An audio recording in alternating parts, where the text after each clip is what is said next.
السلام علیکم ورحمۃ اللہ وبرکاتہ۔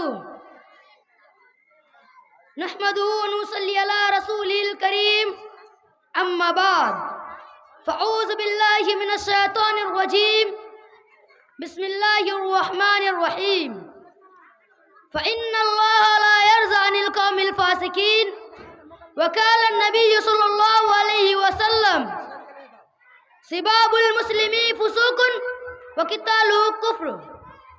سنان کا تیر کا تلوار کا تو زخم بھرا، سنان کا تیر کا تلوار کا تو زخم بھرا، زبان کا زخم مگر رہ گیا ہرا کا ہرا۔ جناب صدر و حکام صاحبان، مشفق اساتذہ کرام، قرب و جوار سے تشریف فرمائے مہمانان اکرام اور میرے عزیز ساتھیوں، آج کے اس مسابقاتی انجمن میں میرا موضوع سخن ہے غالی غلوج، ایک خطرناک گناہ۔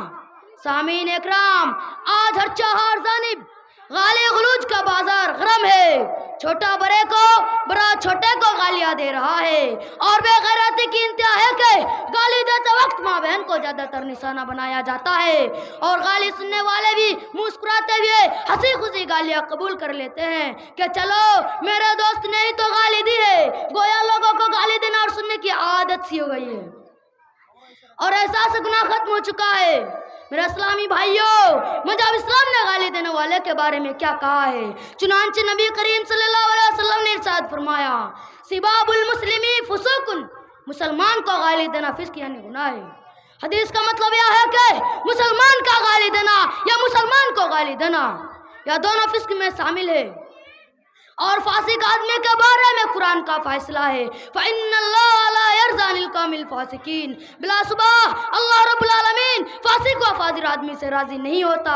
اللہ نے دوسرے مقام پر فرمایا: فَلْيَحْلَقُوا إِلَّا الْقَوْمَ الْفَاسِقُونَ۔ پس فاسق لوگوں کے علاوہ کوئی ہلاک نہیں کیا جائے گا۔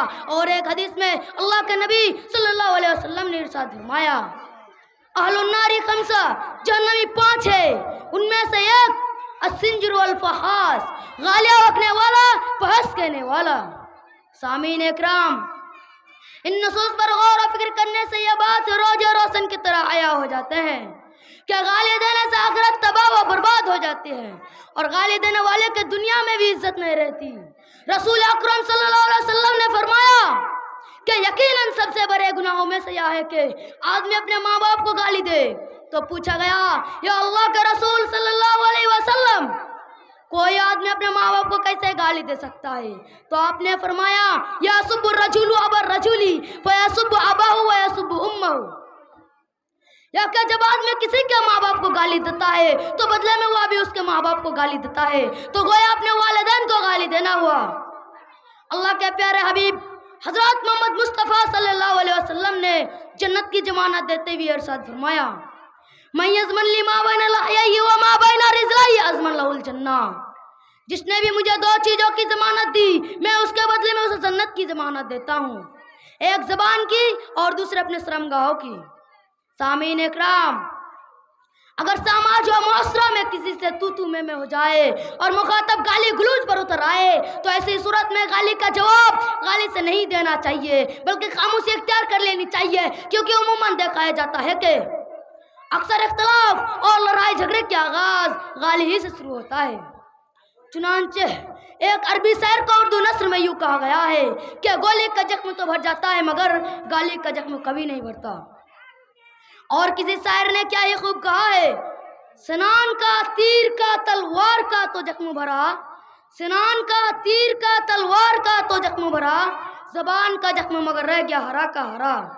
سامعین اکرام، خلاصہ کلام یہ ہے کہ مذہب اسلام نے زانی، چور، خائن، غیر مسلم، کافر، یہودی، عیسائی، مرزائی، حتیٰ کہ شیطان کو بھی گالی دینے سے منع فرمایا ہے۔ ایسے ہی جانوروں اور بیزن چیزیں مثلاً سائیکل، موٹر سائیکل، کار اور موبائل وغیرہ کو بھی اگر خراب ہو جائے تو ان کو بھی گالی دینے سے منع فرمایا ہے، اور غصہ آ بھی جائے تو اعوذ باللہ من الشیطان الرجیم پر لینے کی تاکید کی ہے۔ آخر میں اللہ رب العالمین سے دعا ہے کہ اللہ ہمیں گالی دینے سے محفوظ رکھے اور ہر حال میں اپنی زبان کی حفاظت کرنے کی توفیق عطا فرمائے، آمین۔ السلام علیکم ورحمۃ اللہ وبرکاتہ۔